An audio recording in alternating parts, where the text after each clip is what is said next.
where that is. Okay, so I wanted to start this here brunch thing off with a brief note on college football because I know that this is a college football channel and you will suffer with all the other stuff that I want to do with my family and my friends. But I did think it was interesting to bring up Oklahoma, Texas, the SEC, all of them for the most part got a problem because we're talking about college football perhaps not starting on time, right? So all of the things that you have to take into account to start college football on time, notably preseason practice, getting folks to the stadium, having 80,000 people in one venue is really hard to imagine at this particular juncture, no matter how badly we want it to happen. But there's a couple of things on the docket here. First is a shortened college football season, right? Which I don't think anybody wants, but let's entertain that for just a second. What that would probably look like is that you dispense with your non-conference games. That would mean there's no OU Tennessee, there's no LSU or Texas, there is no Ohio State, Oregon, no North Dakota State, Oregon, none of these games that I have circled on the calendar for quite literally years, like many of you. Now, on the flip side, 2021, we're supposed to get Nebraska and Oklahoma, and I'm super stoked for that. But the context for which we could get that game is also on hold. Because if we have a shortened season, and let's say that OU's traditional, 12-game schedule is shortened to perhaps 10, right? Or even 9, because the Big 12 only has 10 teams in it. That would leave like zero margin for error for OU or Texas if they want to make the college football playoff for the simple fact.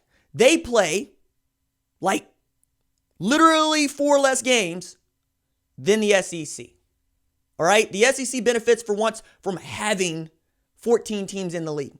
And you know what? Nobody gives a damn about the SEC's non-conference schedule, save for the one opponent that they actually play that is worth a damn, right? For every Alabama USC game that we were looking forward to, you have an Alabama New Mexico State. I submit to you, where is New Mexico State? Nobody knows where New Mexico State is. It's trash. They just had a grad transfer to UTSA.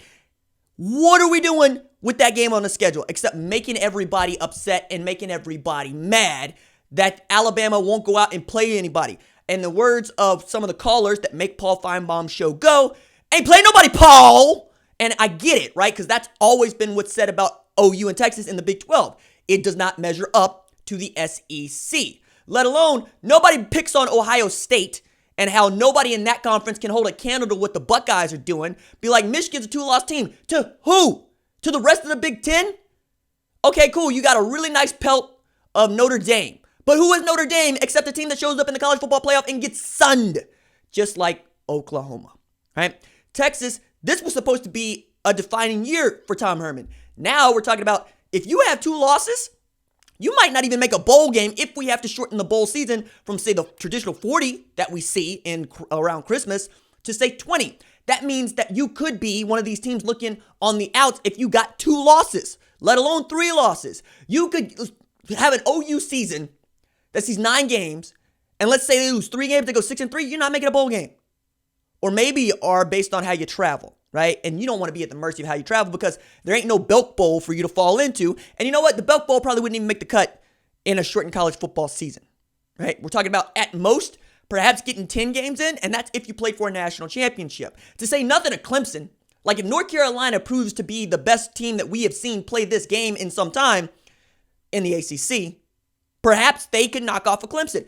Who would want to see Clemson in a college football playoff with 1 loss to North Carolina? I submit to you, no one. None of us. 0. This year, if you had a shortened college football season, the emphasis would be on undefeated. Who went undefeated? We're not going to have any of this rigmarole where we see, hey, look, they had the 1 loss, and you know what? Their 1 loss is better than their best win. We're not going to see any of that. If anything, it's going to level the field for the Power 5. Now, Group of 5, kiss it goodbye. Right? You're talking about maybe 1 team in that New Year's Six Bowl, and that's the one that goes undefeated. And if that's Central Florida, great. If it is Memphis, great. If it's Boise State, awesome. But the likelihood of those teams actually making some noise this year is 0. And you know who needs college football more than any other institutions? The ones outside the Power 5. If you do not have college football, it's not just your athletic program that risks going under, it is your universities. Football is responsible for so much money. ESPN paid $600 million for the rights to the college football playoff. That's just the playoff. The NCAA was supposed to distribute $600 million this year to 350 member institutions, right? In 2017, the Buckeyes, among others in the Big Ten, cashed checks for over $30 million. Last year, the Big 12 cashed checks for around $36 million. The SEC is running a game, giving $40 million a pop, but that's in a regular season, right? That's in a season where we don't have the virus, okay? Where we ain't on the Rona. If we actually had to go through with a short season, I would submit to you that most people would want to push it back to the spring so you can get all 12 games in. You get all 12 games in, you risk not a whole lot, except perhaps maybe some more Gatorade. Need some more Gatorade mix, to say nothing of how you're going to practice in this heat. Because I'm here for a college football playoff national championship that takes place in May, but I'm not going to act like it wouldn't be harder to do, especially knowing that you're going to have to pick right back up and go right back into the season 2 months later. There would be no offseason. The recruiting calendar would be walk. And I actually enjoy this because, again, I'm a fan of forced ingenuity and forced innovation. I really love it. I believe that you get your best and most inventive solutions out of such problems. But I'm also the kind of guy that's had to build this from the bottom. And I know how to make this work. Wasn't that long ago that I had my phone up here on a friggin' step mill talking to you. And now you're actually watching a national sports talk radio show with people in their bedrooms. Never mind us doing that 3 years ago, right? Never mind I had to figure out how to make this work. That I had to get the whole family involved in to try to lift this thing up off the ground. Now you're going to see who's spoiled, who's privileged, who thinks that there's nothing that they aren't doing. People are lying to you. Now you get to find out who. But do you care? Right? Do you want to get the Rona done with? Or do you want to have a second wave of Rona where you got to drop a college football season and everybody go back into quarantine? I don't. I don't. And we all know that I love college football. I love sports. Nobody misses more than I do. And yet and still, find a way. We'll make it work. That's what we do. Or is that not America? Because I want to find out. I want to know if you're more intense on your independence or on getting it right, getting it done, showing some work ethic. Because you can't have both. For once, everybody got to suffer. And some of y'all don't suffer as well as others. Some of y'all don't know what suffering is and you're about to figure it out. Some of you actually going to have to just do what you've been doing. And you're going to look down the street and you're going to see, ooh, cool, I'm on the same page with that dude. That's how these group of 5 schools are going to look at it. As soon as they get to play football, guess who's coming for everybody's skull? Give me Appalachian State, right? Give me the Clemson boys that ain't supposed to be there. Because the coddled among you ain't going to be around for it. But that's football, right? Isn't that what we're supposed to be wanting? Everybody to have an equal playing field? Now you're going to get what you want. We're going to see how bad you want it. All right, cool. That's enough college football. Yeah. I did it. It's done. Why is your mic off? See? Are we still doing this? No, we. Hi. Yeah. Now that the everybody's lathered up, and as I was listening to you talk about that, can I ask you a question real quick? Yeah, sure. With the way that, however the world's going to look 8 to 12 months from now, whenever college football does come back, would it be more important to have the game happen as easily as possible for the schools and for the fans and for anybody in attendance, and maybe say roll back the clock a little bit and just like vote on it, because there needs to be football happening rather than say it needing to be good or fair or balanced? Can we go back to voting for like having an AP number 1 and having like split national championships at least for year 1? Hell no. No. Okay. No. Not taking steps back, because if we take steps back with this big machinery, we're not going to take any more steps forward. It's not what we're going to do. Onward. Like that trash movie that I only watch half of. Trash movie. Oh yeah. It's cute. I don't think so. I think it's a lame. It makes stepdads look awful, but what movie doesn't make stepdads look awful? You're not running from the cops. You're running from our mom's boyfriend. I could have scoop slammed them, both of them. Got up and walked out, chasing you through the woods, over bridges that ain't supposed to exist, in the parts of time and space that aren't supposed to actually be, so that you can chase the memory of a dead dad. Nah, I'm good. I'm straight. I'm straight. I'll get to it when I get to it. I guess I can suck whatever marrow that you wasted out of the bone. I mean, it's Because that movie looked good to me. I didn't think it was going to be like world breaking, but it looked cute and fun, and it's Pixar. it's Pixar. Like, what are you holding it up against? Toy Story 3, Ants, not Ants, Bugs Life. Maybe that's Incredibles. All right. Incredibles 1 and 2 do laps around this movie. That is true. Do laps around most things. Hey, look, one of them is an Ann Patchett novel. One of them is mostly dead things. That's okay. I'm sorry. I'm bleeding over another podcast, which you should. Yeah, you're not wrong. You should go. I agree with you. Thank you. It doesn't mean I didn't appreciate the one that was mostly dead thing. I mean, I appreciate aspects of a good grief novel. Aspects. But there's also things for which I just cannot abide. Unlike the dude. So. He just wanted his rug back. Hi, man. Look, obviously you're not a golfer. Golly. Over the line. Nah.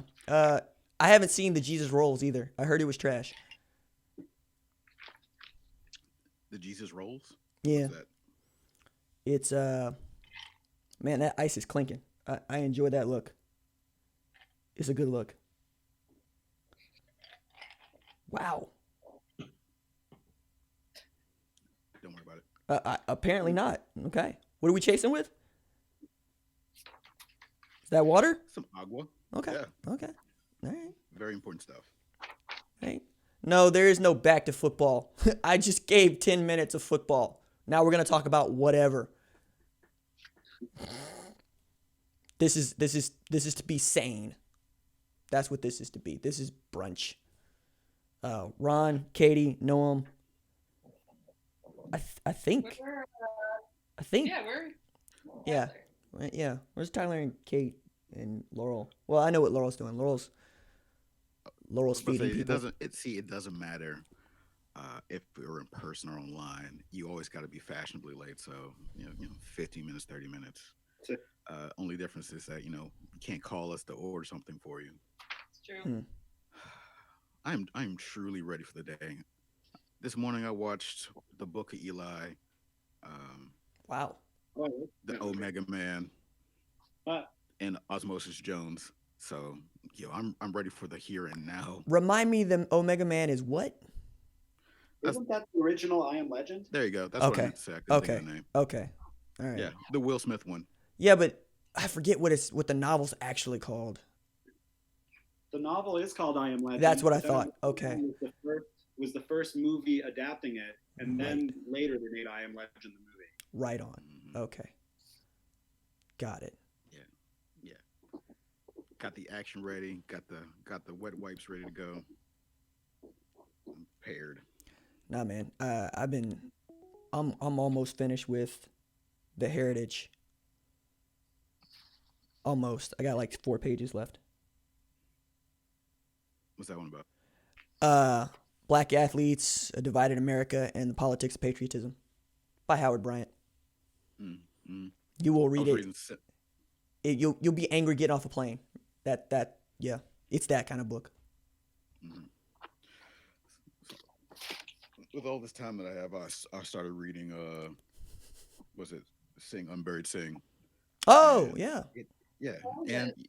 It's a book, and so I got through about half the book, which is about 140 pages, and it really threw me back to my elementary and middle school days, where it's like, I had all this time so that I could read, and a part of me felt really proud of myself. But then I had to catch myself, like, Ron, you're a grown man. You can't be happy you read 100 pages in a day. Yes, you can. Generally, um, Yes, you can. Yeah. fun for small victories, but it was like Small victories. So you can- Yo, man, I I read so wouldn't be doing slow. this. It's almost like completing. I don't know. You're running your first mile after never running a mile. It's like, well, everybody should be able to run a mile anyway. I don't know, man. 100 pages in a day is more like a 5-minute mile. What? Is it set? Also, shout out to Pastor Walker, Virgil in the chat going, RJ's co-host has that late night smooth grooves voice. He talking about you, Ron. Oh, I truly appreciate it. Mhm. Nah, Pastor Walker, cool. Yeah. The Omega Man was the second film adaptation of the novel I Am Legend. The first one was a 1964 Vincent Price movie called Last Man on Earth. Shout out That Ben one had Alpers. Charlton Heston. Do what? That's the one that had Charlton Heston in it, right? Man, I don't know. Like y'all already got me. Man, folks, man, I'm gonna go ahead and say it does. folks subscribe to this channel smart,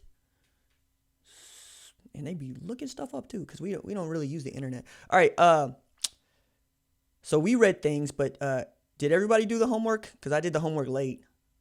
What's the homework? April and the Extraordinary World. Oh no, the homework was 28 days later, dog. We talked about it. That was like one of the last things that we said. Yeah, so little has happened between last week and this week. I believe you. There's been Twitter updates and drinks being drunk.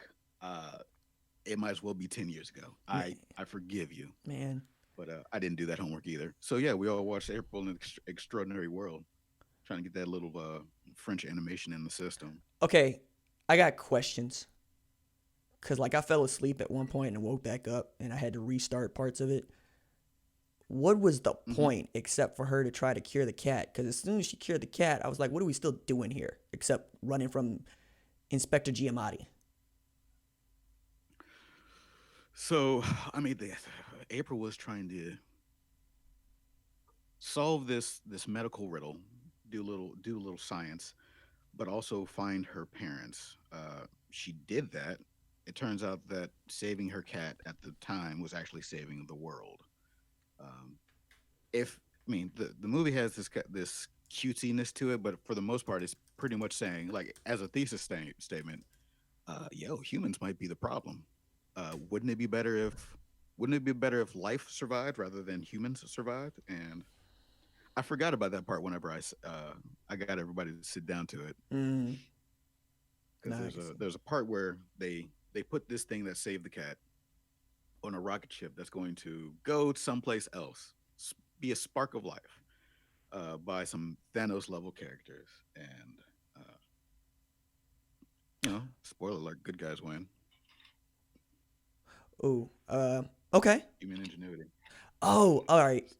I got something in the chat I want to throw to the rest of y'all, because some of y'all pay attention, some of y'all don't in this way, and I'm just really interested how far this story has reached. So Mike Leach lost a kid to the transfer portal on Friday because of a tweet. Did this make it across anybody's desk? Because this came up in the chat. No, hit me with this news. Mullins, Noam, you guys, you hear this one? Burrows, Tyler, Yes, Yeah. you did hear it?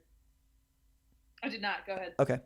So Mike Leach is renowned for being eccentric, among other things, right?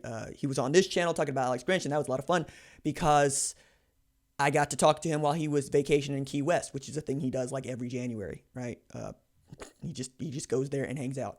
So he's kind of quarantined there now, and he's stuck, but he has continued his prolific record as a tweeter, because he actually tweets like nobody's paying attention, or like some people might just call a regular person. So he'll take like you're rich. right. Like there are no repercussions for the things that you say in public. So every now and again, he'll put up something we think is funny, right? Or he'll put up something that we think is insightful. Be like, somebody's just sending him memes to post, which is a thing that Lane Kiffin did and continues to do for some time, right? And they actually like interact on Twitter. Like they'll tweet at other people on topics that usually coaches don't speak out on. Like, for instance, Wilson Love's strength coach at Ole Miss was being batted around as the strength and conditioning coach next in line at Alabama. And Lane Kiffin tweeted at the reporter, "Take him off your list," which I absolutely love because coaches just don't do that. Well, Mike Leach decided that it would be funny, it'd be quarantine comedy for him to tweet a meme of a woman who was crocheting what he called a sweater for her husband who she's been stuck in quarantine with. And what it was a noose. And he's the head coach at Mississippi State. And he just got that job. And he ain't from there. And I don't think he really understood how the South gets down or doesn't get down with that kind of humor, especially when 80% of your labor force is black. So he had kids tweet back at him, WTF, or, yo, man, take that down. That's a bad look. What are you doing? And one of the kids that tweeted back at him said, "We don't even know you yet." Right, exactly. That's the other part. They haven't even really talked to him all that much. They don't really know him like that, and they're not ready to defend him or any of this. So one kid goes into the transfer portal because he's like, "I can't play for this dude." To which I'm going, I get it. I understand it. I would feel some kind of way about that as well. But I don't know that you could be more tone deaf than to tweet a photo of a woman stitching together a noose while being the head coach at Mississippi State. Yeah, no, that's just one of those things that I don't know. You made a snap decision without any sort of the context that you need to. Hey, you're now for all intents and purposes a Mississippi native. And Mississippi got ghosts and all that. Mm-hmm. I'm just shocked at the lack of foresight. Right. How can you think where you are? You're in, not even say just Mississippi, but you're in the South, and you think, LOL nooses, right? They get it, right? JK. No. See, there's Tyler. There's Tyler. Walk to. I don't need to do this, right? That's bad, right? Cool. I'm gonna shut it down. Oh, but I mean, he's tweeted some content like earlier last month. I want to say, yeah, I think it's February. My man, had a late night 3 a.m. tweet where he's going, "Nobody wants to hear what Mitt Romney has to say about anything," among other things. I mean, I am paraphrasing heavily here, but then you had a bunch of people that was going, "We don't want to hear what you got to say about Mitt Romney. Go coach football." And, it's one of those stick to sports moments that we all love, but he had to apologize for that. So it's like he's 0 for 2 as head coach of Mississippi State. And I need to say all of this while saying he was one of my favorite college football coaches because he does stupid stuff. But even he needs a governor or somebody to say, "Yo, man, maybe you don't need to be doing this. But do you know why he got this job in Mississippi State?" I looked this up, and I was not shocked when I learned it. He tested the best among any. Wait, now I want to hear guesses.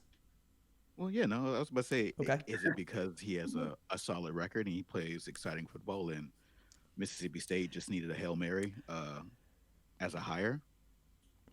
Or did you show up at at a Rotary meeting and work his contacts? I don't know. Negative. Tyler, what you got? Online law advice? God. Well, he does have a law degree, doesn't he? He does have a law degree from Pepperdine. I forgot about that. Yeah. I heard that place is beautiful. Yeah, and he left it to go to Iowa Wesleyan. I heard that place is not beautiful. Careful now. All the Iowa Wesleyan heads, get at me. Oh, man. Nah, he tested the best of any coach that was on the market when it comes to popularity on Twitter and the internet. That was it. Oh, man. Yep, that was it. That was it. Whatever, that's good enough as any. I mean, at Mississippi State, is that what you need? That didn't have positive valency. Oh, man.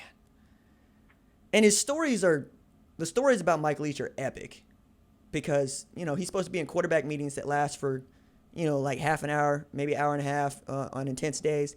and they'll be there for 4 hours because he's given theories on economic policy and Thomas Piketty. And some of the kids in the quarterback room would get a kick out of just winding him up, whereas the upperclassmen would be like, if you say something after he's done or ask him another question, I'm really going to hit you with this helmet. And it was all a bunch of that. It's all football is easy. It's rote. It's not easy. It's just rote. How many times can I tell you to throw it to that guy? That was always his way of looking at things. Well, I think he gets bored, I guess is what I'm saying. Whereas a lot of coaches really do just want to pick apart football plays all day, every day. Mike Leach really does just want to be a man of the people. Speaking of man of the people, Tommy Tuberville is up against Jeff Sessions for a Senate seat in Alabama. Ron, this got to you.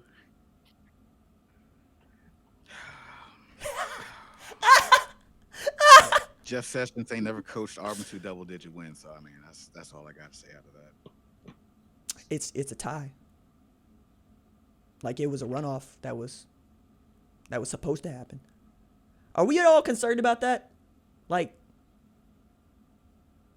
the electoral process being upended by all of this? Yeah. Oh, absolutely. I was about to say, no, there's a true possibility. Like, I mean, I think you'd have legitimate cause to say, hey, this thing's killing people, right? Go ahead and hold the elections for a little bit, right? And I feel that as much as I wouldn't particularly enjoy that, I think that you'd have a solid case in making it. While vehemently ignoring the hey, let's make mail-in ballots a thing across the board. Yeah. Absentee, what's good? How about you? Do you feel everything's gonna kind of snap back to normal? Maybe with a little. I mean, the economy or society's gonna be a little winded, but take a little bit of practice, be right back at it. No, I don't. And I don't think so. yeah, no. Like on the back end of the Dutch House podcast, I talk with the owner operator of Andolini's. His name is Mike Bausch, and my man was talking about losing his ass is his phrase. Just trying to stay open and function, and Andolini's has a tremendous brand. Like they're very good at marketing themselves, and yet I don't know that he's gonna be back to working like regular. Lots of businesses that trying to keep in front of us are going under. Matter of fact, while we're here, I put together a group of, I reached out to a bunch of Tulsa Metro restaurants, and y'all should definitely go patronize them. Kilkenny's Irish Pub is open 4 to 9 today. They're also giving 20% off for any person who works in the medical field. Okay? And free kids meal with each entree purchased, half off all beer and wine. They're not going to make any money. They're just trying to keep their staff employed and, provide some corned beef, some cabbage, some community for folks that need so. 918-582-8282. 918-582-8282. Visit them for curbside service, 1413 East 15th Street in Tulsa. They got gift cards for those of you that live outside of, the metro, and you can support that way. Trey's Bar and Grill, Cardinal Club, both in the Vineyard Shopping Center, owned by one of the first advertisers for my radio show on Sunday, Fight Me, with RJ Young.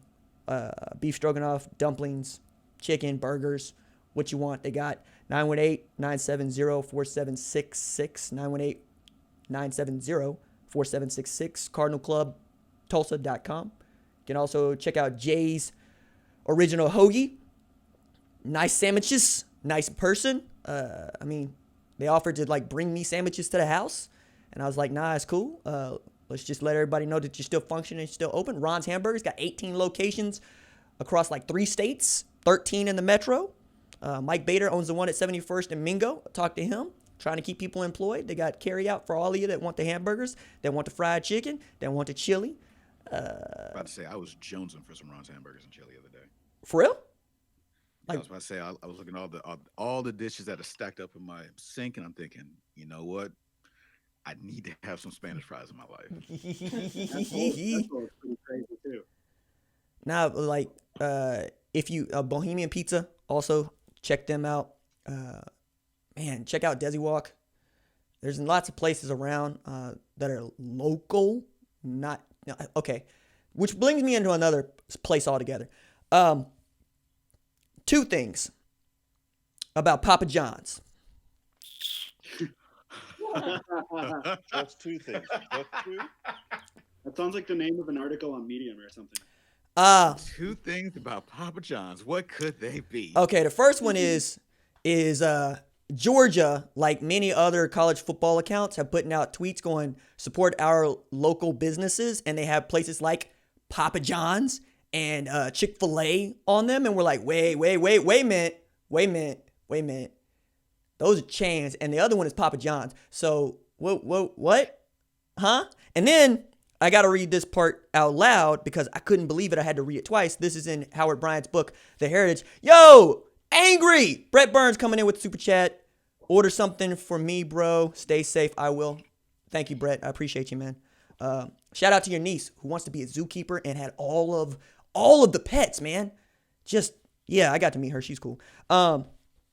All right, so check this out. Malcolm Jenkins used to play for the Eagles, and I'm gonna do this thing where I don't stick to sports for a second because this is important to me. Malcolm Jenkins basically wrestled away the Kaepernick aspect to the NFL, and then brokered a deal with the owners. $89 million partnership over 7 years to support criminal justice reforms initiatives. Jenkins said that though players were still able to protest, he would cease doing so because of that deal.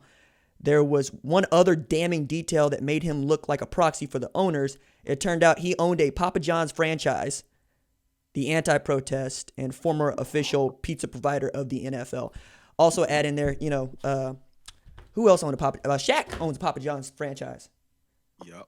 And he on the board now. Anyway.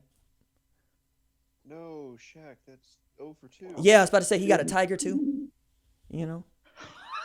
He got a tiger too. Small circles. Yeah. Did you include Shazam is that the second one or? Kazam? Oh wow! If Shaq was in Shazam 2, I'm buying tickets first day. My bad. Oh man. Give me Zachary Levi versus Shaquille O'Neal. I'm watching that. There's almost absolutely. Okay, so that's the other thing that has happened. All of the movies, in addition to everything else, and that's what is really hard for me to continue to put into context. Everything is stopped. We're used to like one aspect of something being stopped. But it's everything. Yeah. Nothing is affected by this. Yeah, and that's still wild. Like I was going, wait a second, the military is functioning, right? No. We got the Army Corps of Engineers saying, hey, it takes us this amount of time to go set up a hospital and a stadium. Just say go. And we're going, yo, man, that sounds like a really good idea right now. Especially as, I don't even think we've reached 2,000 tests in the state of Oklahoma yet. I don't think we have any more tests. I don't think so either. I think we're out. Yeah. Well, this is not a research podcast, so maybe we'll never know. Well, this is true. You have smart listeners. Maybe they know. Yes, if you would like to go and check that out. But the reason I was bringing it up is because Black Widow is now going to be in November. Yeah. And Mulan is set for July. And Thor is set for February. Wow. Like all of these things that are being moved back, whenever we are able to go out and breathe deeply again, it's going to be just a hit parade of just all the stuff that you like over and over again for a solid year. And then immediately after all the media that got postponed, you're going to have the Olympics and TV shows and radio shows and podcasts and albums that are going to be referencing this particular year for the next decade. Minimum. I think it's going to be longer than that. Prepare for that. I was listening to I read a tweet by Film Crit Hulk, and he said, as it pertains to media, that there's so much movies and TV and music that you would have enough of it that you would love, that would soak into your marrow and be part of your identity to last you a century. So at the very least, while everything is canceled and not moving forward, there's a you have a at least a decade long backlog of things that you absolutely uh, die for. This is true. So go out there and become a, I don't know, go watch The Office. I know you've been putting it off.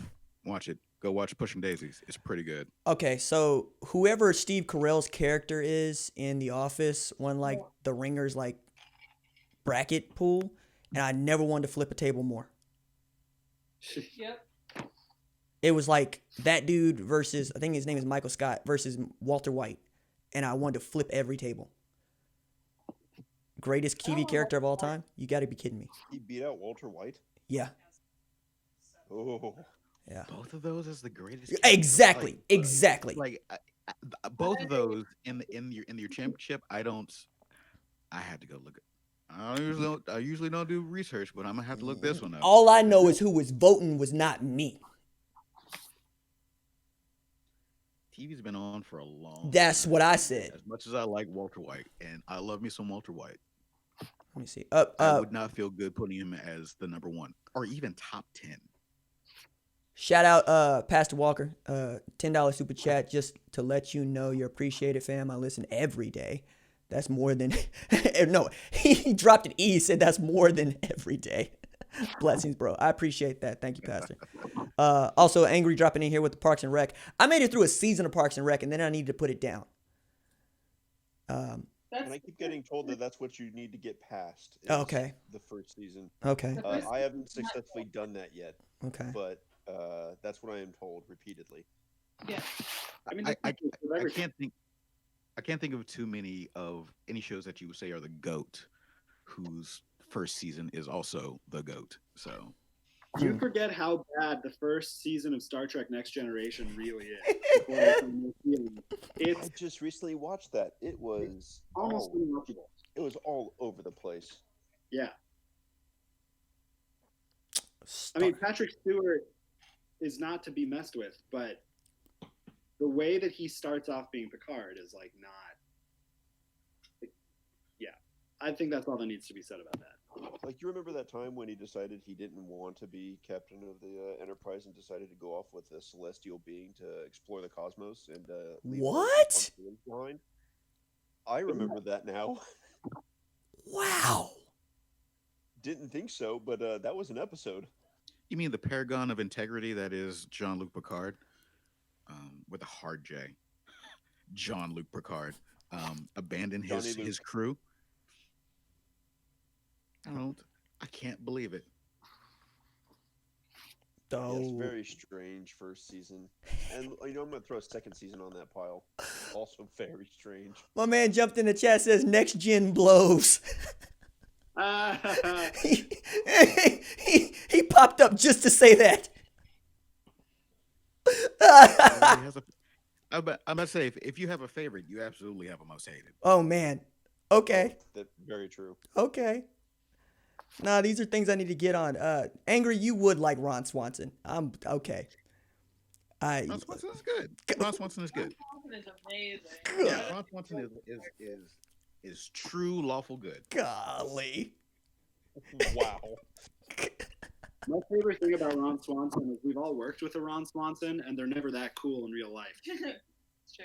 And so you finally get a chance to like really like the guy who actually has a soul. Wow. All right, now I got to go look at this with fresh eyes, because I got to say, Fat Chris Pratt was throwing me off. I understand that's where he comes from, but it was throwing me off. It's like, well, but Fat Chris Pratt, Fat Chris Pratt is also misogynistic, lazy, has crappy quips. I mean, I can keep going here. Like I was about to say, then he's never died. He's just lost weight. Like Chris Pratt is. He's still mouse rat Chris Pratt. Every role that he plays in with, I was almost about to give him a Zero Dark 30 as a role where he's like, oh, he's changed a little bit, but no, he's still the quippy dude who has a quick smile and is ready to say something really, what I guess what he thinks is like clever, but also dumb, but dumb and also clever. He's never stopped being that person. So until he has a, I don't know, my left foot or Kramer versus Kramer, he's not changed. Ooh, there's a game at all. There's a game. Who do we want to see take on a dramatic role that hasn't?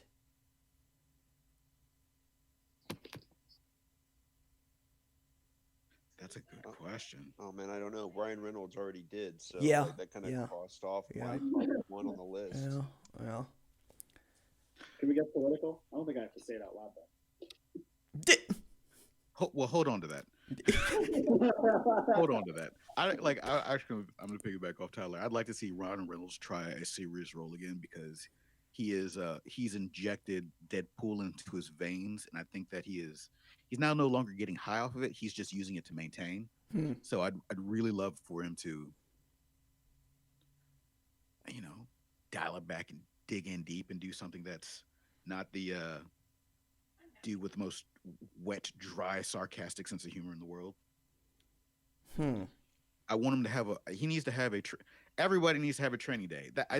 Yes. That's the question. It's not so much that who needs to have a serious role, because I guess everybody could play the music teacher going deaf, but like you need to have somebody where they absolutely flip the game of what they're known for. Going from the preacher's wife to Alonzo, I think is the reach that we're looking for. Oh, fair enough. So okay, Ryan Reynolds is back on the list. I accept this.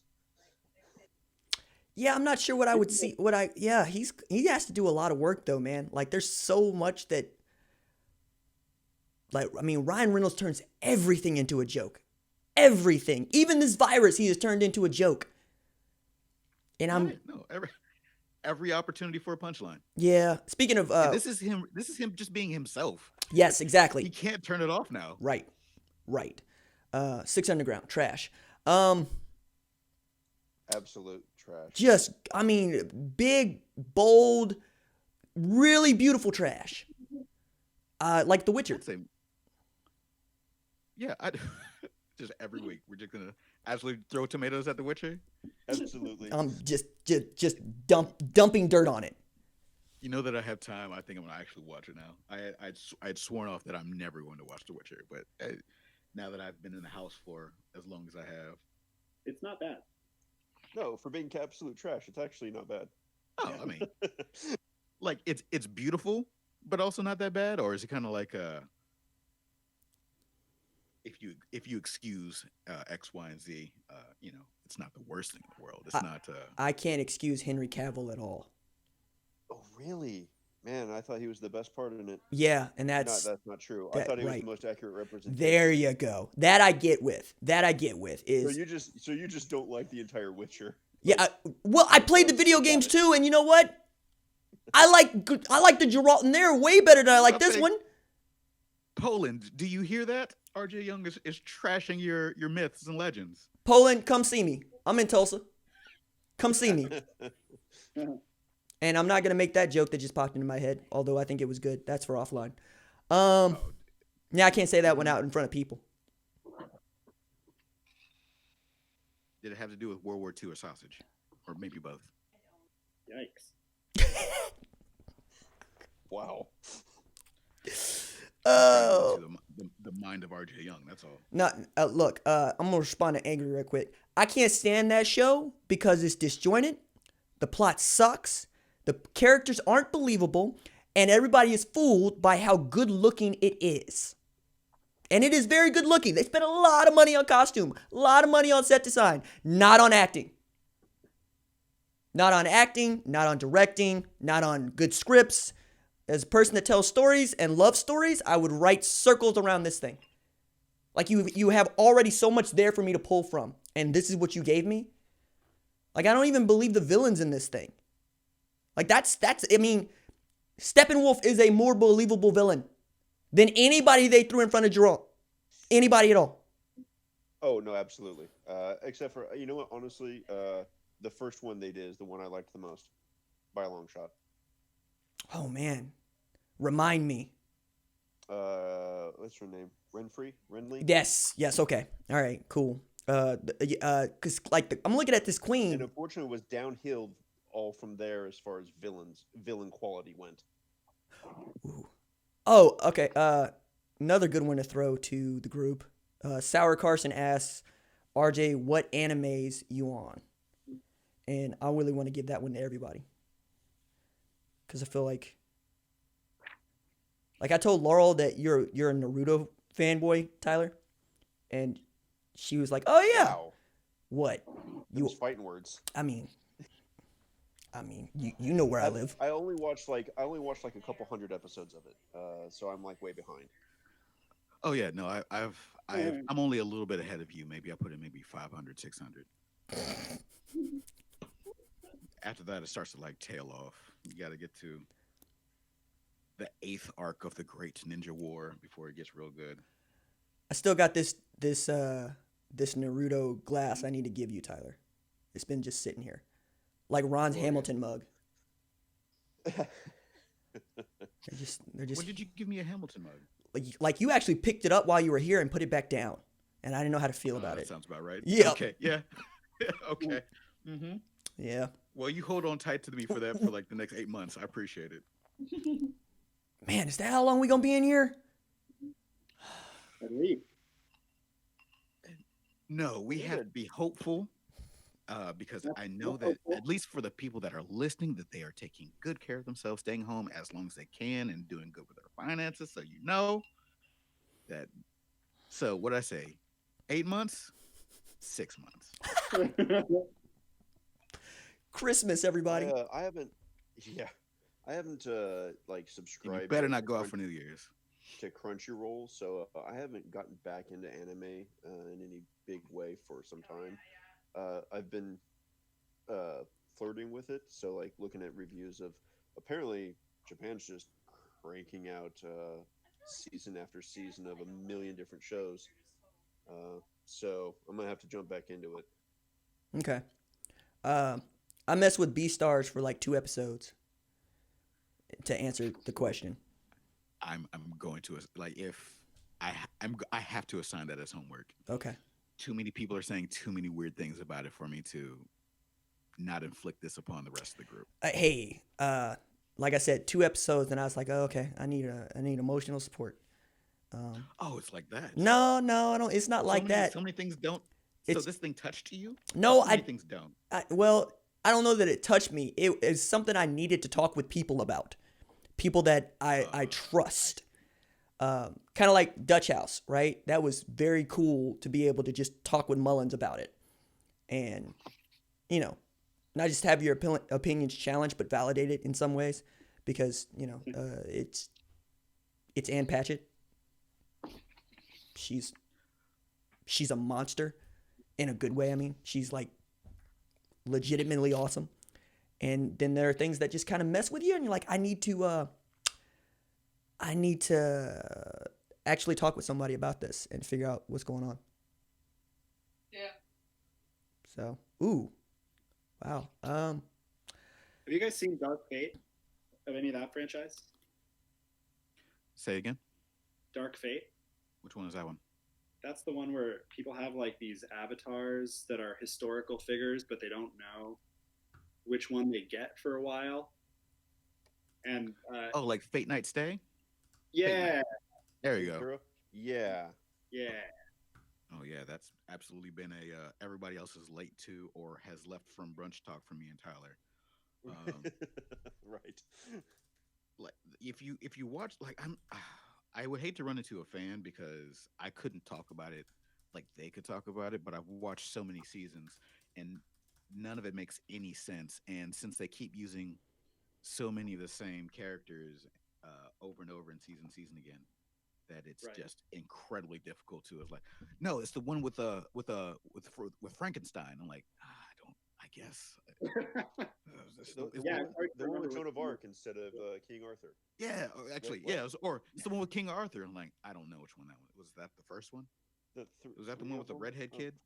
Yeah, right. Was that the? Oh, it's the 3 with the redhead kid.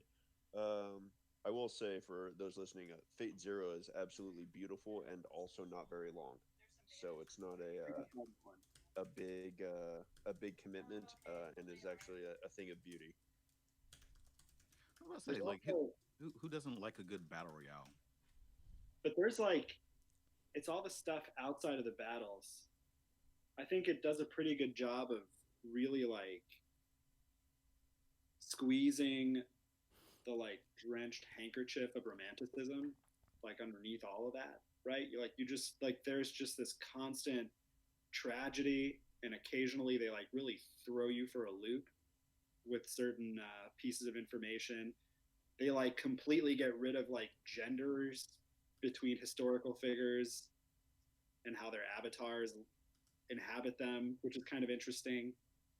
That is interesting. Can I ask you, do you like the Fate Night that you've watched? Yeah, I think I do. I think because I didn't really read up too much on it, I just kind of pressed play on one and then started that way, and then just started having a very like just direct engagement with it rather than trying to like get chronological and just kind of piecing it together as you go. And I really like that thing where you watch 2 things in a franchise, but it, like there's like a tiny connection, and that little bit of a connection keeps me like really into it. But I'm also really into whatever's new about it also. So like I find that part of it really cool, and eventually like you get these callbacks between different series where like someone went through their whole arc and then they're just kind of like an epilogue character in a different one. It kind of makes me feel like I'm playing Phantasy Star or something like that. Like it feels really similar in that way. Yeah, I enjoy that that they beat each other up real good. Like that was the first thing that drew it. Like I really love any sort of alt history, or like you're pulling from history to talk about, like, you know, your myths of legends, right? You're talking about your king authors and your and that's literally the only historic figure I can think of at the moment. Um, but you know, you're grabbing your myths and legends and you're pitting them against each other, or at least you're commenting on what they would do in any given situation. And like this is now an anime podcast now, so congratulations. But like that's the cool thing that say, oh, wait a second, this person has the power to never lose in battle. How do we use that story wise, mechanics wise, in sort of in this way? It's like, oh, okay, well, I guess if they don't fight, then, or I guess if they do fight, they always win, and everybody else has to alliance, alliance to beat this character.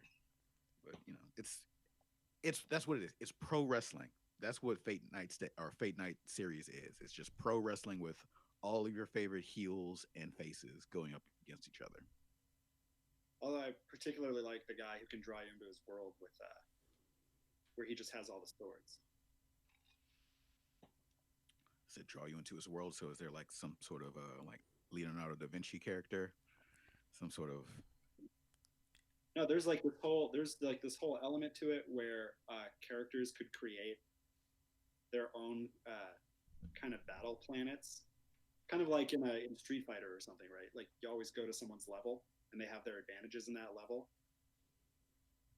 Yeah. Scratch B stars. We're watching all of the Street Fighter movies. Don't tease me. Don't tease me. I would destroy Street Fighter movies, and I mean that in a good way. Like I don't think this excites me too much for us to do it. That's all I'm saying. In your mind, are you thinking of Jean-Claude Van Damme? No. The first thing I was thinking of. Okay, cool. Because we're doing that one last. All the other ones first. I mean, I eat my vegetables first. That's how I go through life. Yeah. I work first. My media diet is all vegan. Yes, I know. Free. Yes, I know. As a matter of fact, you would hate the way the Dutch House ends. don't Yeah. know about that. I have So, to get no, this no, book. Mullins. Mullins, go ahead. Yeah, you really would. Ah. I've stayed away from like prose from so long that getting through this book that I'm reading now, seeing on Barrett Sallee, is it took me a while to get everybody's voice, and after I don't know maybe 50 pages, the trajectory of whatever plot it has appeared, and I'm thinking, okay, this book, while is you remember that book that got roasted a couple months back for being like this kind of saccharine immigrant tale of like somebody coming from American Dirt. Thor yeah. Ragnarok. Yes, that one. Thor Ragnarok. No, Katie, what was it? What was it? Say again. American Dirt. That's the one. Yeah. It has that feeling to it, and I don't know if it's because it's been so long since I've read it, but it's doing all those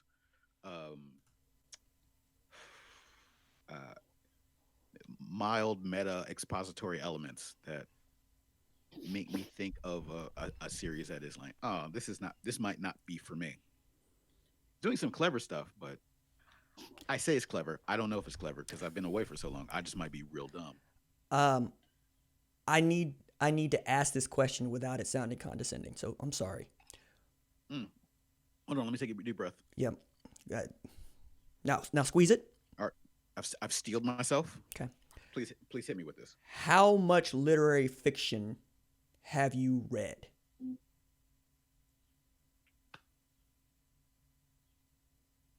Not a lot. Okay. I'm just because Yeah, the emergence of a plot in literary fiction is asking a lot.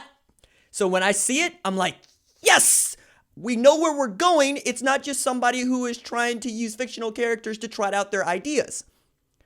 Oh yeah, no, I'm not expecting this to be the Hunger Games. Trust me, I'm a film fan. Yes. I have a minor in film history. Yes. So I can separate something that is meant to be from A to B versus an exploration of a person or a topic or a place. I get that. I'm in it. Okay. What I don't have is enough recent vocabulary to be able to like digest it in something that I could say, this is good, this is bad, and as expressing my opinion with a group of others, with my peers. So I'm gonna get through this book and maybe like 5 other books, and then I can get to I guess what needs to happen is that you need to read it, or I need to read what you're reading, and then we can discuss. Get on Coyote. Okay, I'm on it. Cool. I'm in Rusty. Yeah, that is the next book for the Bookish Club.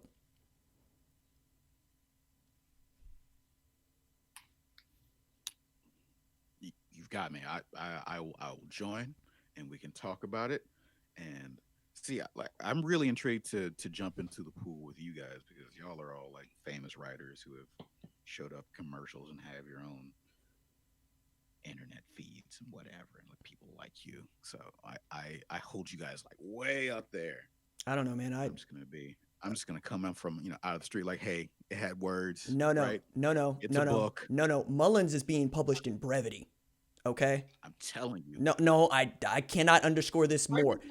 It is harder to get published in brevity than it is to get published in New York Times, in the Washington Post, in the New Yorker.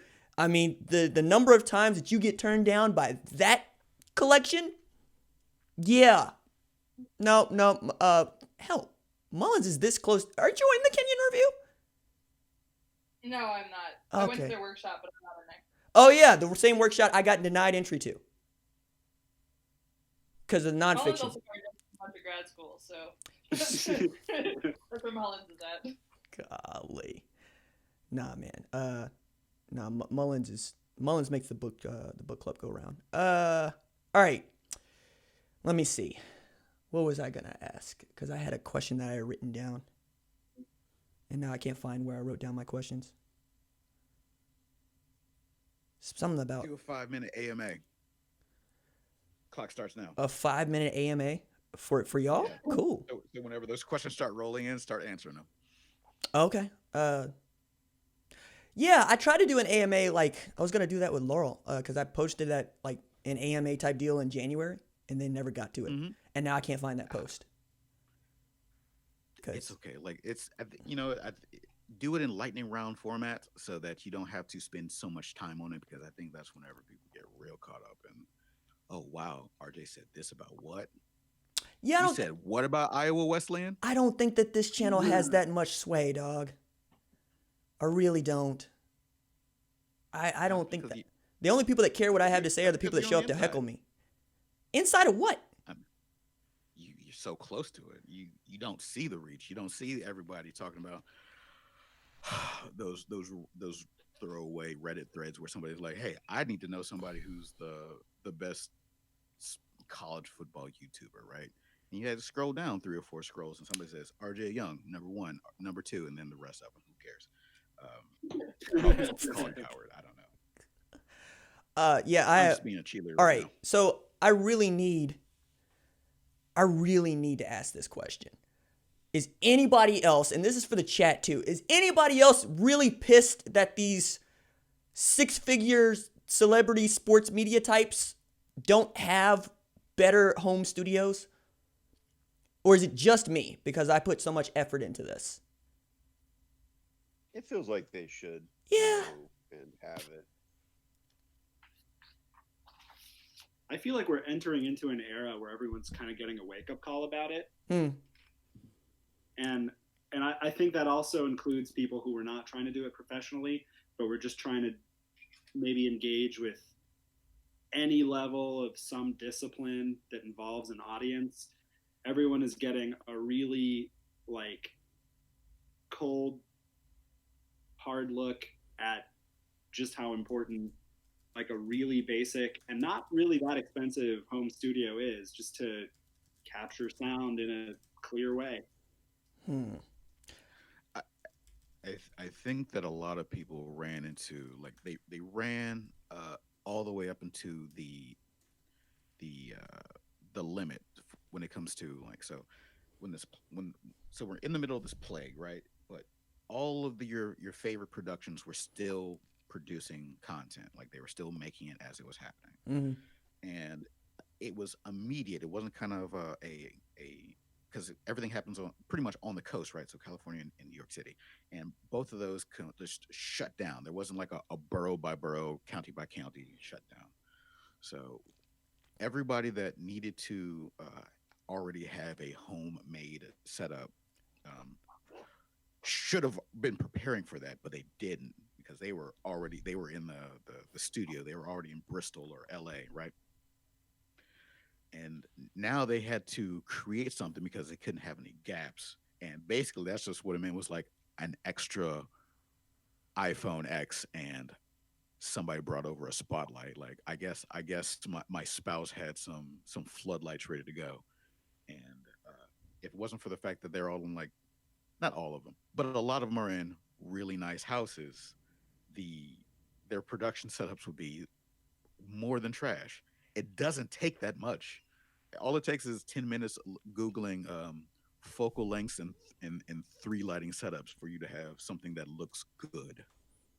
So I'm kind of mad. Like, I understand a lot of them are like talent, and you can't just have your crew show up at your home, especially during a time whenever you're not supposed to have large gatherings of people. Which people might still actually be doing kind of all over the country, right? Mm-hmm. Right. If any of you are doing that and you're listening to this, you need to cut that out right now. Stop. I almost unfollowed one of my somebody I follow on Instagram because I truly like them, but they were out there at somebody's home garage doing powerless. I'm like, oh yeah, no, I can't support this. I get you have to stay in the game, but some things are more important than others. Now look, I got like 19 people. I'm not joking. 19 people through various mediums being like, "Hey, come work out of my garage." No. Right. And I work out in my garage. So, but it's also more of it's a flex now. Like I never expected a home gym to be a flex, or even a home studio for that matter. Like, we've still managed to turn that into competition.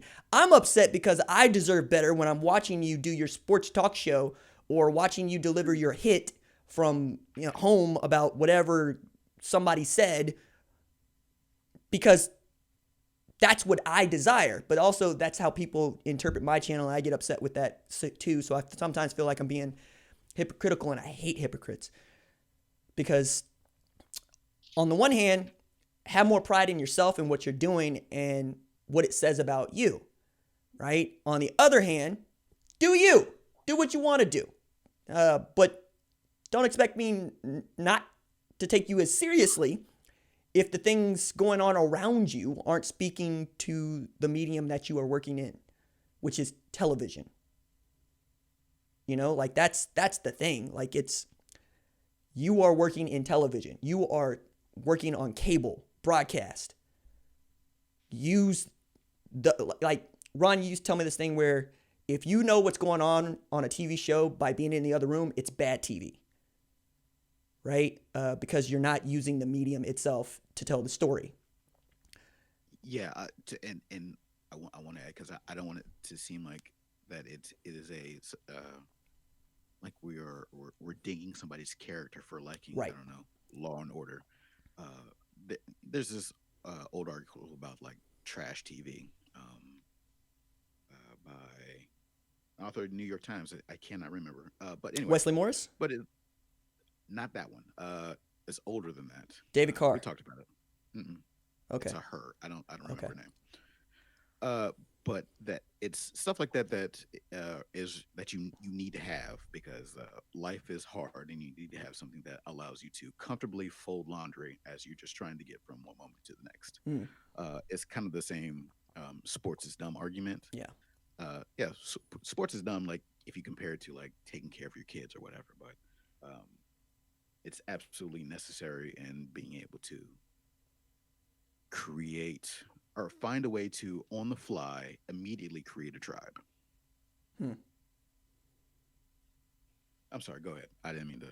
Anyway, so no, yeah, watching TV from the other room. Just no, jump in. I don't.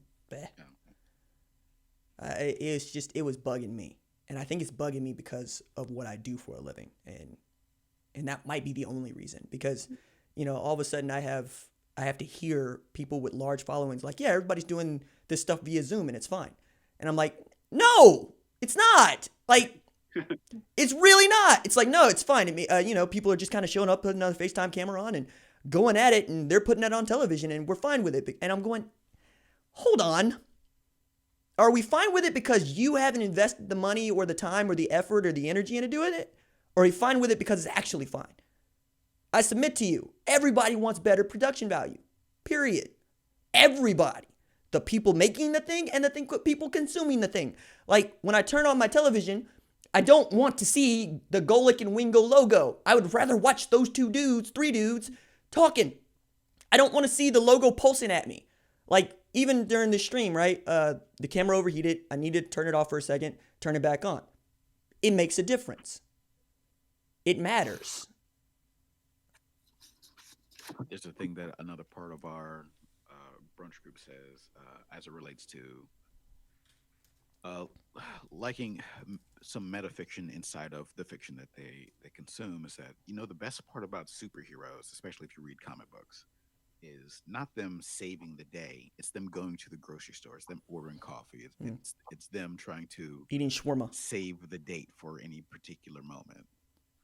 And that's how I feel about Golick and Wingo, seeing like Golick just hang out in his house, or you know that he didn't go through an hour of makeup to get to that point. It's just whatever. Well, there's no sports happening, and that sucks.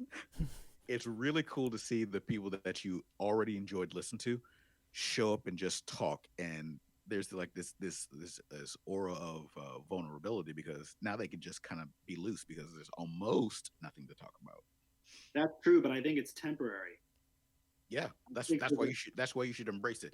To quote a person that I think has said something really terrible, is that sometimes good things come from tragedy, right? This this whole thing might actually be a good thing. Yeah, sometimes good things come from good things. Yeah, exactly. You're like, Also, more than anything, I feel like, like with what RJ said, yeah, we should aim for good things coming from good things as much as possible. And then when tragedies happen, we still have to do the work to make good things happen. So it's not just that one situation begets the other, and that's how it's supposed to be. We're always supposed to be aiming for those things. Deuces. Yeah, like there's some people like say, iron sharpens iron, and strength is just pain leaving the body. I'm like, well, hey, I'm a little new agey. Whoever's caught that last little bit whenever me and Laurel just went off about ghosts and whatever.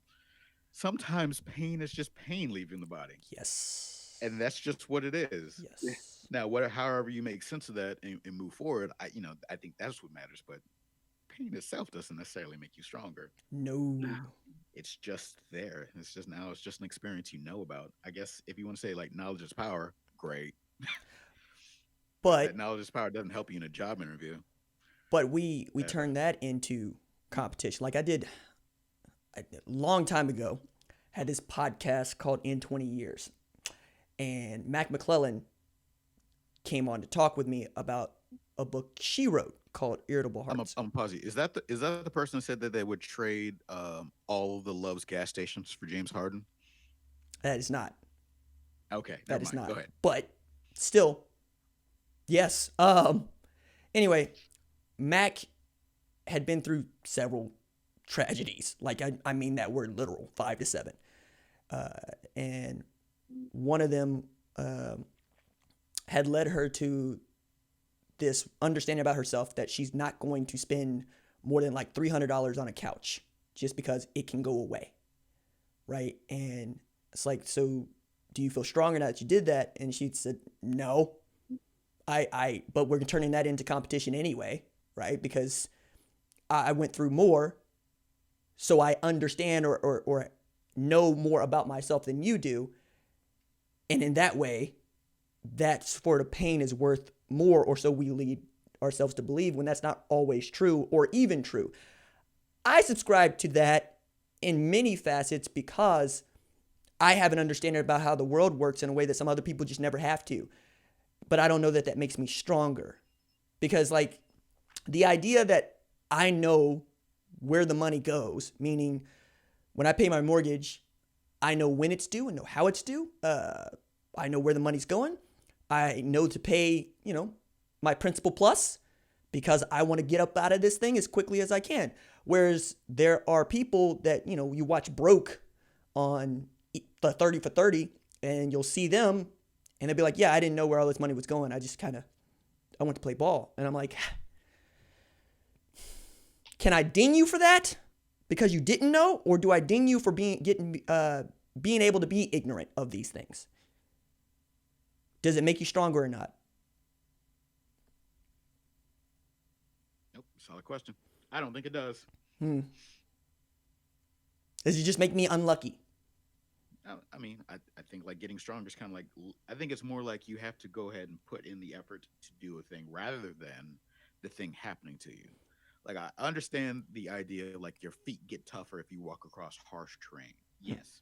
But generally, if we're talking about strength, like being stronger, able to do more, you actually had to go out and do it. Like say, you want to be a good public speaker, go bomb on stage. Right.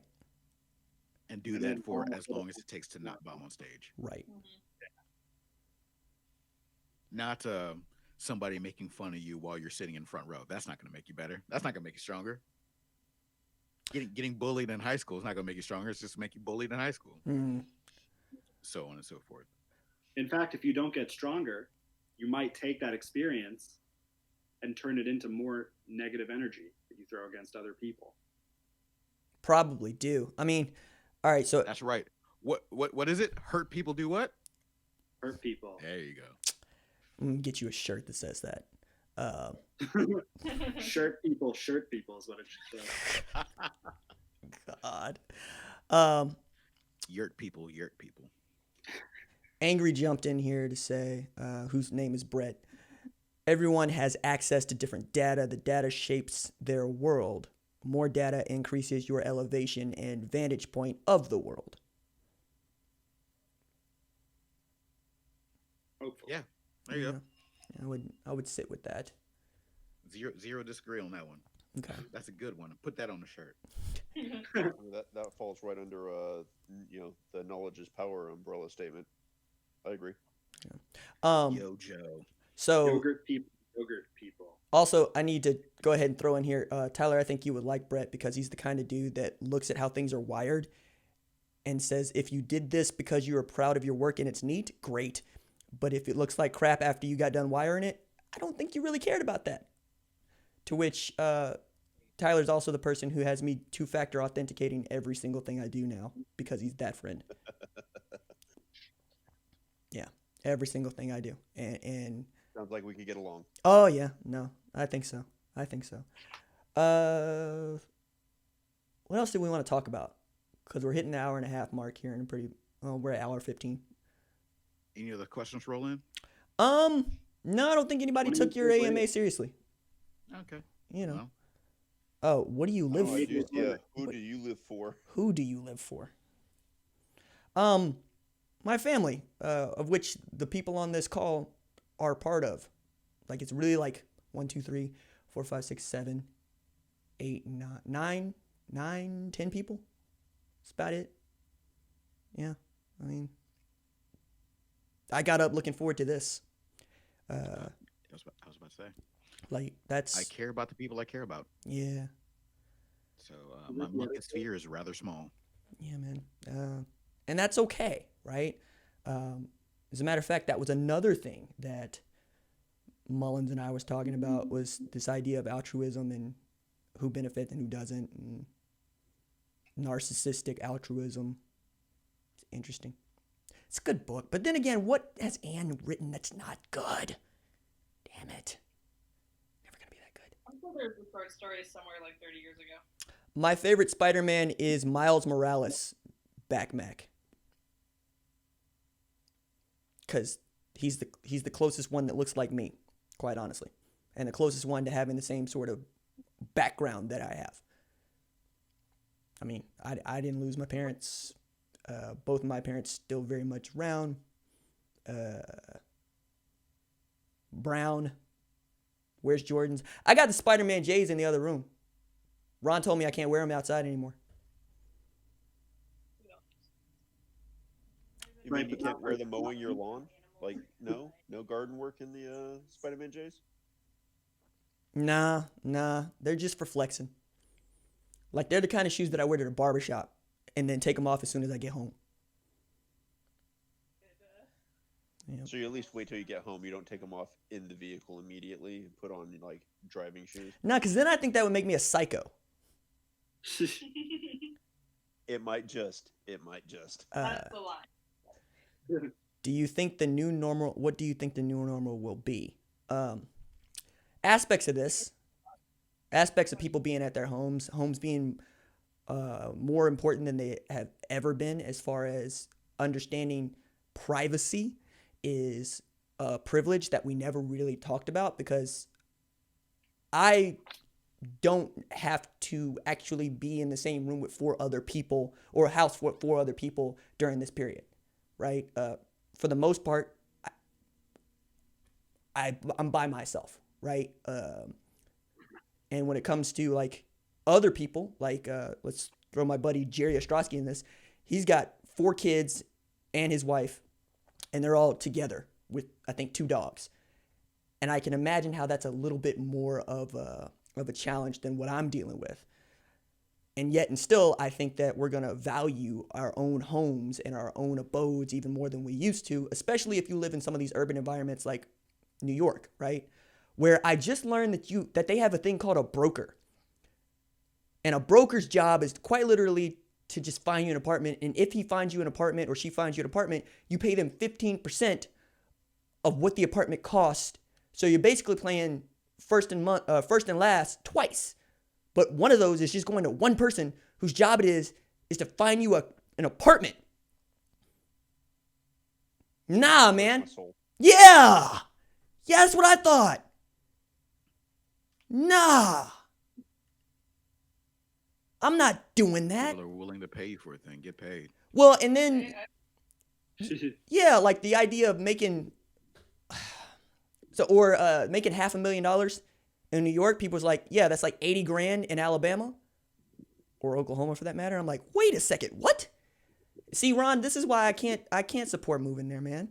Like, if that's what you want to do, that's what you want to do. But like, First of all, we already figured this out. We just got to go to Jersey. yeah, we did. We did figure this out because that's It's basically just tall Tulsa. Oh man, no, I was like, I can't do that. And you know, like when I was there for the short amount of time that I was there doing stuff, you know what I ate? I didn't eat at restaurants unless somebody else was paying for it. I ate dollar pizza, and I got mugged for buying a slice of pizza. I lived on that dollar pizza for a long time. It's like my man really looked at me and gave me the stink eye because I ordered one slice of pizza. You sure you don't want more? Nope. You want a drink? Drinks like $1.75? Nope. I'll get some water from the fountain. That's because, wow, this dude had intel on you because I've seen you, my friend, eat a pizza from first slice to last slice. He saw it on your face. You ordered one slice, like, that's not what the rundown I had. Well, it's also the whole thing in the oven. It's also dollar pizza. Sure? It's dollar pizza. It's not Andolini's pizza. No.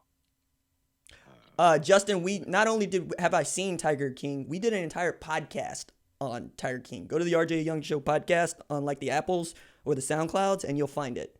It was. I will answer exactly one question about Tiger King. No, it was just that. It was just, have you seen Tiger King yet? Okay, well, I guess the answer to that is You see? yeah. Also, on the chat, does Miles Morales not count as a movie Spider-Man because he was in Into the Spider-Verse? I missed that one. He absolutely does. Wait, you missed Into the No, I Spider-Verse? missed I missed the question, not the movie. No, Back in the chat. Okay. I like him too, but I was referring to the movies like Toby, Tom, or Andrew. Yeah, well, he didn't see Into the Spider-Verse. That's what that says. Yeah. There we go. Yeah. For new normal, I think there's been a lot of out of sight, out of mind.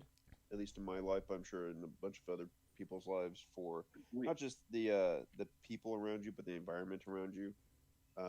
You can ignore a whole lot of stuff if you're never home, and I think that it's going to this new normal is going to be people paying a lot more attention to their home base, both with people and with like chores and upkeep. I think that's great. Yeah. In that sense, it feels a little bit like a renorming. A renorming. Yeah, like that feels really, really fundamental and really basic to me, but fundamental and basic in a way that a lot of people don't get access to because of the demands of life. Interesting. Ron, have you got Mario Kart yet? No, I'm waiting for Okay. the way that my checking account works is I gotta wait for certain things to go in and out before I can splurge. Yeah. Also, I'm staring down the next 8 months, 6 months if everybody's good. Yeah, it's just right. Trust me, I've been thinking about it every day. I've been staring at my accounts, just waiting for things to go in and out, so that I can get this Mario Kart. And I would love to regale the people of the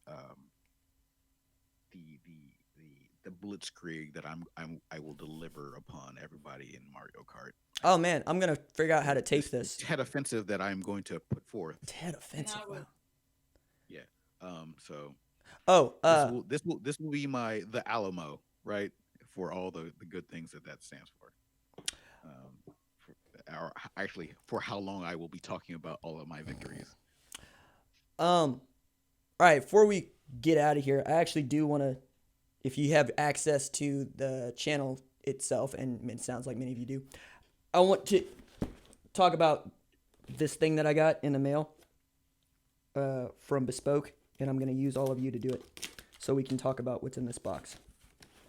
Because Bespoke... Unboxing? It is an unboxing of sorts.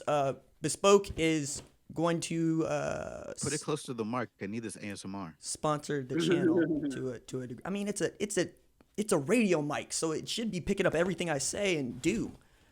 Yeah, But not use. crystal clear. You need that packaging closer.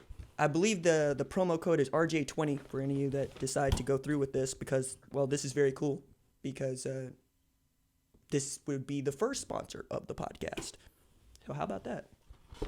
Hey. This is the Weekender box, so you can see. The flavor text is long, but let's just say it says it's not gonna pack itself. With the Weekender, you're prepped to set out for wherever the road takes you while keeping your sense of style firmly intact. And this is this, and there's a sticker on this. It says "Enjoy," which I enjoy. Ooh. Okay. Okay. This is the smaller bag, and it's got a kind bar in it, which is cool. And then it's got another kind bar in it. 2 flavors. This one says nuts and spices. This one says nuts and spices. Dark chocolate and salt, caramel, and dark That's my stage chocolate name. almond. Oh, Nuts and spices. okay. All right. All right.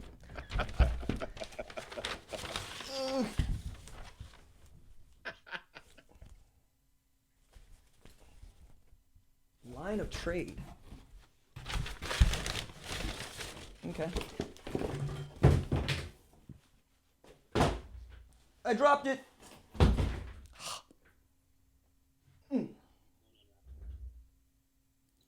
this delay is killing me. How do you feel?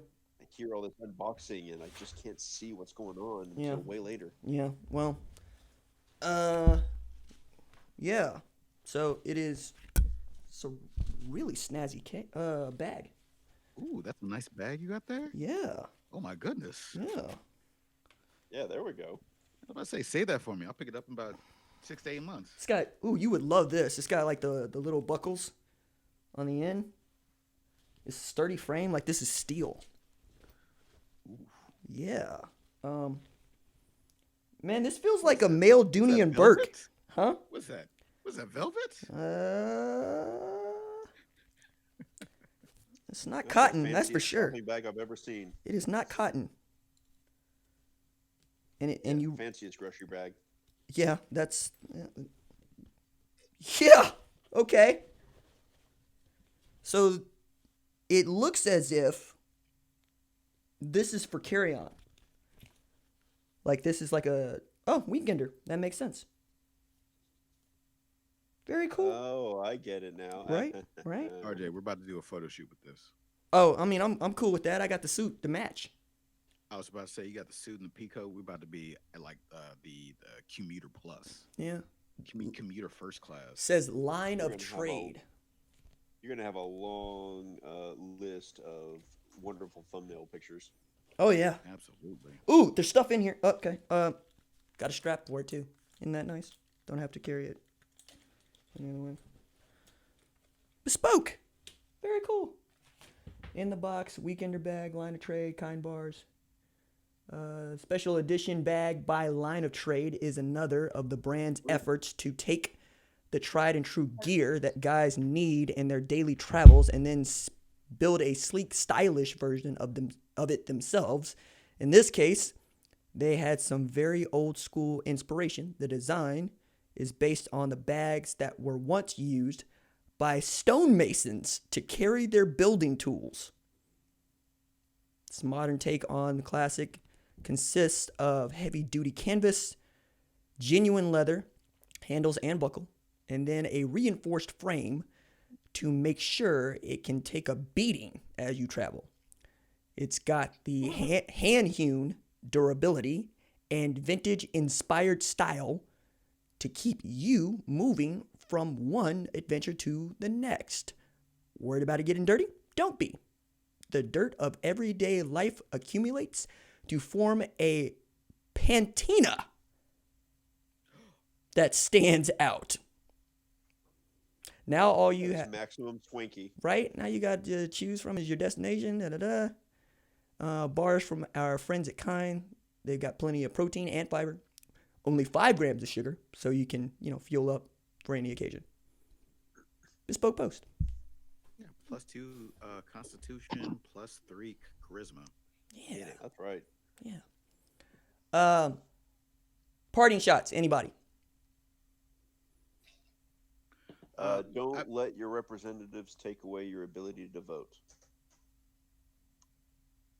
Goes for everybody listening and everybody in the country. Excuse me. Go watch at least 5 in a row of the 5 weirdest things that you could like by description. Just I would never in a million years. Go watch 5 of those in a row. Also, stay home.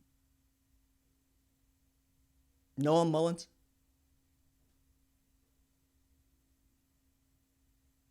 No. Nope, everything's good from their end. Okay.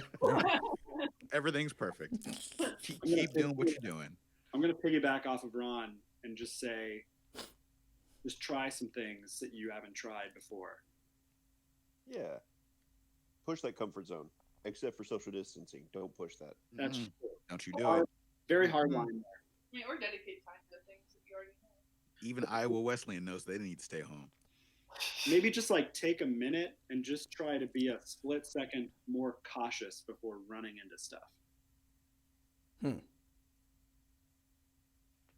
Well, thank you all for enjoying Brunch Time on the RJ Young Show podcast. These are my friends. They make this show go. It's a thing that we've been doing basically since quarantine, CORNTEEN, about noon every Sunday, because that's when we usually have brunch. So it's nice that you get to join us. Also, for those of you that are getting ready to name your kids coronavirus, please stop. KO apostrophe RONA VYRUS. Maybe don't do that.